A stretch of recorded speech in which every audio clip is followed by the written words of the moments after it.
Hola, estás viendo un vídeo correspondiente a inspección y reparación de tanques de almacenaje para plantas industriales. Los contenidos incluidos en esta lección han sido diseñados para adquirir los conceptos básicos fundamentales necesarios para la resolución de las siguientes lecciones. Estos son: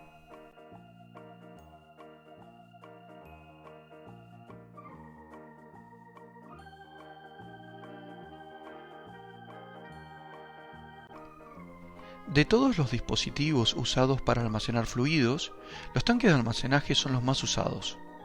Los distintos tipos de tanques son utilizados para almacenar gran variedad de productos, como por ejemplo petróleo crudo y sus derivados, butano, propano, gas licuado, solventes, etc. Incluso para almacenar agua. ¿Para qué sirven los tanques de almacenamiento? Fundamentalmente para almacenar grandes volúmenes a bajo coste. Algunas de sus características son las siguientes. Representan un pulmón entre las distintas etapas del proceso. Son de fácil construcción. Trabajan a presiones cercanas a las atmosféricas. Por lo general, se fabrican in situ debido a su gran tamaño. Entre los distintos componentes de un tanque de almacenaje podemos mencionar los siguientes: techo, pared del tanque, fondo. Estos tres componentes son los fundamentales de cualquier tanque de almacenaje, aunque también podemos encontrar la viga contra vientos, las escaleras, los accesorios, las soldaduras. De aquí en adelante vamos a mencionar algunas de las verificaciones que se deben realizar mediante la aplicación del estándar API 653, como por ejemplo la verticalidad, el asentamiento diferencial o el asentamiento de borde, y también, por supuesto, la cimentación del tanque. El objeto de usar códigos de diseño es evitar desastres que puedan afectar a seres humanos. Por lo tanto, los códigos de diseño comprenden una serie de experiencias y buenas prácticas. El estándar API 650 establece los requerimientos mínimos para el diseño, la fabricación, los materiales y la inspección de tanques fabricados con chapas de acero soldadas. Para que un tanque pueda diseñarse con este estándar, se deben cumplir los siguientes puntos. Que se trate de un tanque para almacenar fluidos líquidos. El fondo tiene que estar soportado por arena, grava u hormigón. La presión dentro del tanque debe ser menor a 18 kilopascales. Y la temperatura de operación tiene que ser menor a 93 grados Celsius o centígrados, pudiendo elevarse el límite hasta 260 grados centígrados si se cumplen los requerimientos del apéndice M. Antes de empezar a hablar de la organización del código y los requerimientos mínimos, es conveniente establecer las diferencias entre los tipos de equipos para almacenamiento, en base al nivel de presión con el que pueden operar. Los tanques de almacenamiento diseñados según el código API 650 son también denominados atmosféricos o de baja presión, ya que solo pueden operar con presiones internas de hasta 18 kilopascales. El código API 650 del Instituto Americano del Petróleo se divide en dos grandes apartados: el de requerimientos obligatorios, donde encontramos el alcance, definiciones y contenidos principales, y el apartado de anexos, que es un compendio de buenas prácticas, recomendaciones y ejemplos. Los requerimientos obligatorios están divididos en 10 secciones, que abarcan el proceso completo de la fabricación de un tanque. Las secciones más importantes para el diseño mecánico son la sección de materiales, la sección de diseño y la sección de fabricación. Por otro lado, el código API 650 tiene 27 anexos que cubren los diferentes tipos de techos, las consideraciones para presión interior y exterior, el diseño sísmico y las cargas admisibles en conexiones, entre otras cosas.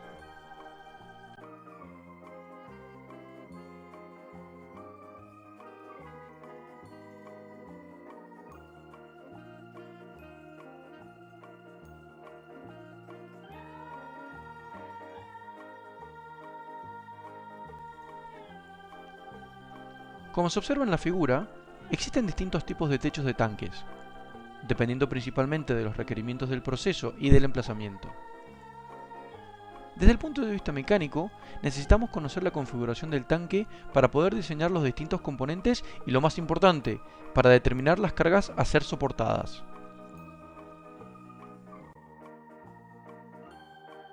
Los tanques de techo fijo se emplean para el almacenamiento de un gran número de productos, por lo general fluidos no volátiles, a temperaturas cercanas a la temperatura ambiente. Se puede decir que la mayor cantidad de aplicaciones en la industria utilizan tanques de techo fijo. Cuando el fluido a ser almacenado es un producto que tiende a evaporarse a la temperatura de operación del tanque, se genera una cámara de vapor o aire entre el nivel del líquido y el techo fijo del tanque. Para eliminar la cámara de aire entre el nivel del líquido y el techo, se utilizan techos flotantes que descansan sobre el líquido. Los tanques de almacenamiento con techos fijos se emplean para almacenar productos no volátiles o de bajo contenido de productos livianos, no inflamables, como son el agua, el diésel, el asfalto, el petróleo crudo, etc. Los techos fijos pueden adoptar distintas formas dependiendo de las dimensiones del tanque, del fluido a ser almacenado, del material del tanque y del proceso de fabricación, entre otras cosas. Las tres configuraciones aceptadas por el código API 650 son las siguientes: techo cónico, techo tipo domo y techo tipo sombrilla. Al mismo tiempo, los techos pueden ser soportados de la siguiente forma: pueden ser autosoportados o pueden ser techos soportados mediante estructura. Los techos cónicos se caracterizan por su fácil construcción. La configuración de este tipo de techos es una cubierta con la forma y superficie de un cono recto. Los techos tipo domo son menos usados que los casos anteriores debido a que tienen un proceso de fabricación laborioso. Cada chapa y segmento tiene que conformarse por el radio de curvatura, incrementando de esta forma su costo, complejidad y plazo de entrega.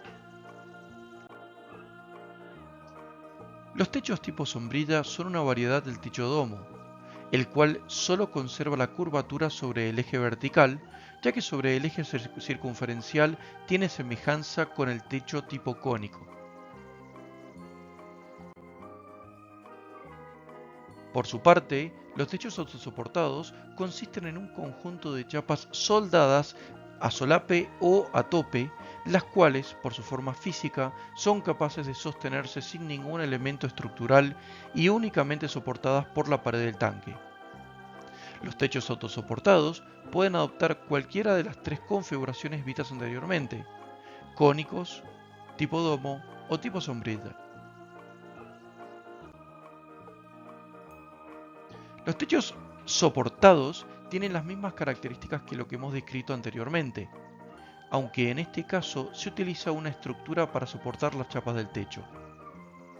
El principal motivo para utilizar un marco se debe al peso propio de las chapas a soportar y las cargas externas a las que está sometido el techo.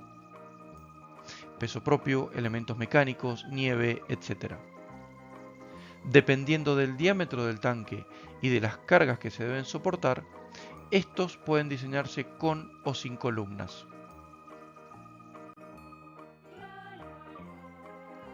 Un techo flotante es una estructura metálica circular provista de una capacidad de flotación gracias a los pontones incluidos en esta estructura.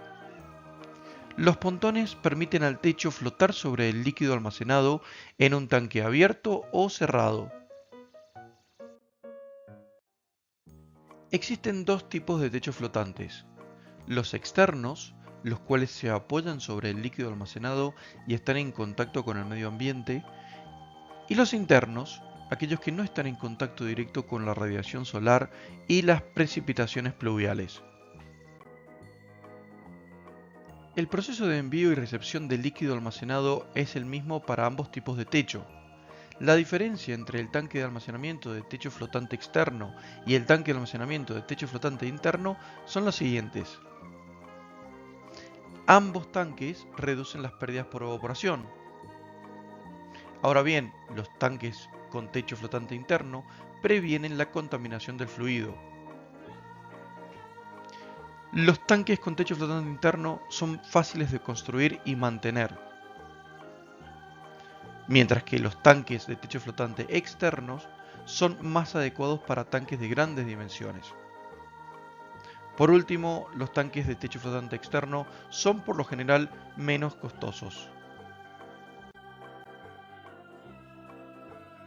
Debido a las tolerancias de fabricación en la construcción de grandes estructuras circulares, el diámetro de techos flotantes es menor que el diámetro interior del tanque, permitiendo así al techo subir y bajar sin interferencias con la pared del tanque. El espacio entre el techo flotante y la parte interior de la pared del tanque se cierra por medio de un conjunto de sellos mecánicos, divididos en sellos primarios y sellos secundarios. Los requerimientos y guías de diseño de este tipo de techos están contenidos en el anexo C del código API 650. Este anexo establece los requerimientos mínimos en cuanto a seguridad y durabilidad de techos flotantes externos, de acuerdo a numerosos estándares. El diseño del techo y sus accesorios deberán permitir al techo llegar al límite superior del nivel del líquido y bajar hasta el nivel inferior del líquido sin dañar el cuerpo del tanque, la tapa o cualquier otro accesorio. Los techos flotantes de cubierta simple consisten en una cubierta central plana, rodeada por pontones, flotadores, los cuales se dividen radialmente en compartimentos. Dado que el techo está expuesto al ambiente, el diseño debe garantizar un drenaje adecuado. La cubierta central está formada por una membrana compuesta por chapas de acero, solapadas y soldadas por medio de un filete, por lo general solo en la parte superior, y conectadas a la parte interior del pontón. En la pantalla se muestran las distintas partes de este tipo de techos. Este tipo de techos se utilizan principalmente para tanques de hasta 65 metros de diámetro. En diámetros mayores se ha experimentado fatiga inducida por viento debido a la excesiva flexibilidad originada en la parte central del tanque.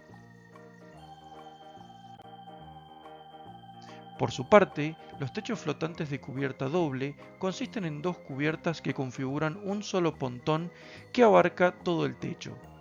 El pontón tiene una membrana superior y una inferior, separada por una serie de costillas o cartelas circunferenciales y radiales, que definen los compartimentos. El anillo exterior de los compartimentos representa la principal flotabilidad del techo. Este tipo de techos es de construcción mucho más pesada que el anterior y también más costosa. No obstante, una construcción más rígida permite un mejor drenaje desde la parte superior del techo y a su vez la membrana inferior está más en contacto con el fluido debido a la baja deformación de la misma. En la pantalla se muestran las distintas partes de este tipo de techos. Este tipo de techos son los preferidos para tanques pequeños por debajo de 10 metros de diámetro. Si se quisiera usar techos de cubierta simple, la cubierta central sería muy pequeña. Los techos de cubierta doble son también los preferidos para tanques con diámetros por encima de los 65 metros de diámetro. Su utilización es recomendable en aquellas zonas donde las cargas en la cubierta por precipitaciones y escombros es muy elevada.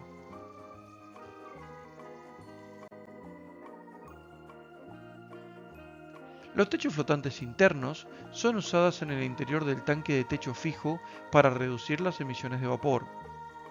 Debido a que este tipo de techos no está en contacto directo con la atmósfera, su construcción es mucho más ligera comparada con los techos flotantes externos. Los requerimientos de techos flotantes internos son limitados solo por factores que afectan la seguridad y a la durabilidad del techo. Los tipos de techos flotantes internos aceptados y descritos en el anexo H del código API 650 son los que se resumen en el esquema que se muestra en la pantalla. Hay diferentes tipos de techos flotantes internos, desde abiertos con refuerzos, con pontones de acero y de aluminio tipo sándwich.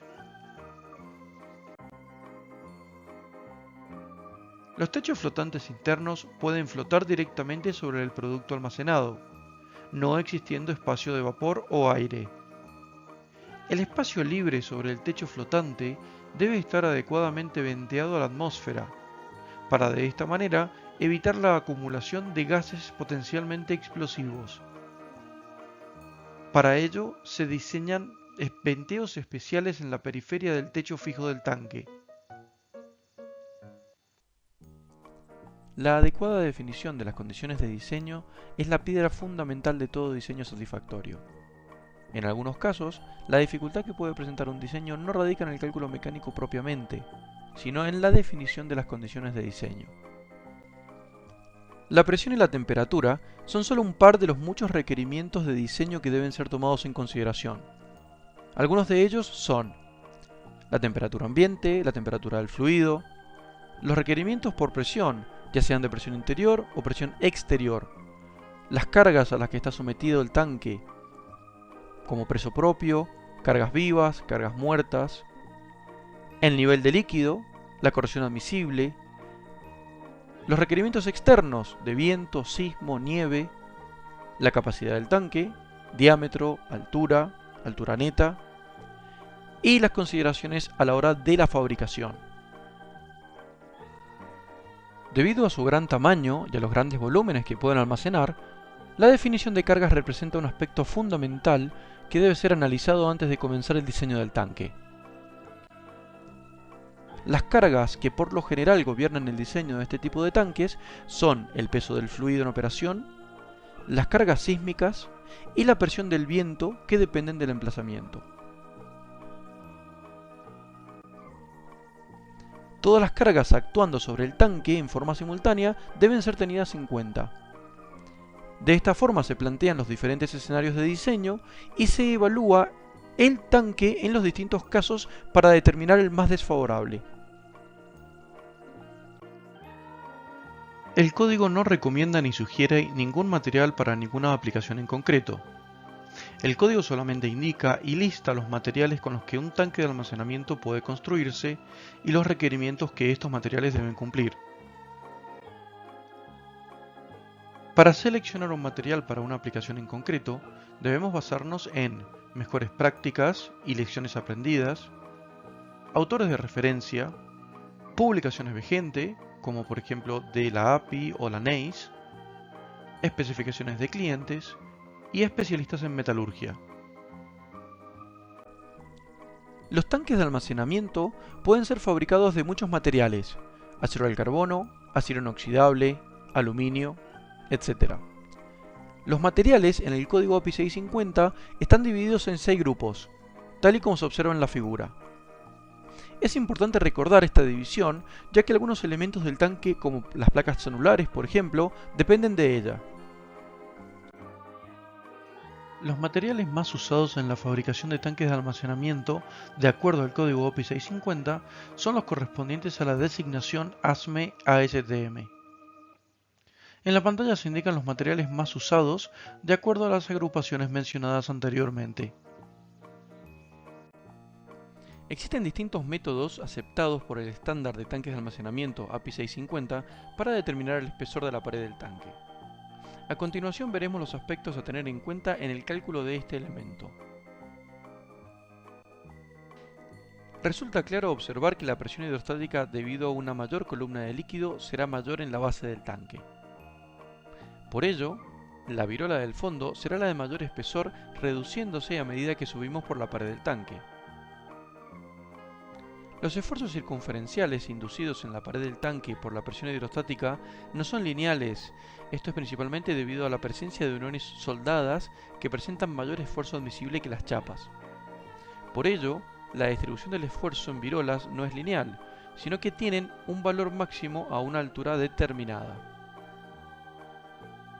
Por lo tanto, para establecer el espesor de cada virola, los distintos métodos de cálculo definen la altura a la que se produce el esfuerzo máximo en cada virola, los cuales deben ser menores que el esfuerzo admisible del material. Existen distintos métodos aceptados por el estándar de tanque de almacenamiento API 650 para determinar el espesor de la pared de un tanque, como por ejemplo el método del pie o one foot, el método del punto de diseño variable o el análisis elástico, es decir, análisis por elementos finitos. En este módulo estudiaremos el método del pie. De los tres métodos mencionados anteriormente, el método del pie es el más usado debido a su simplicidad y al aspecto conservador de sus resultados.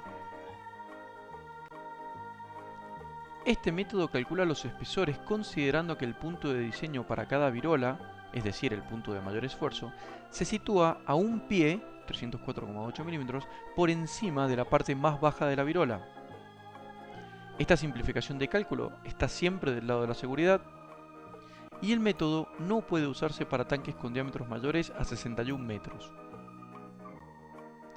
El cálculo del espesor de la pared del tanque, según el método del pie, compara dos combinaciones de carga: las condiciones de operación normal y la condición de prueba aerostática. El mayor espesor requerido por estas cargas será adoptado para la pared del tanque.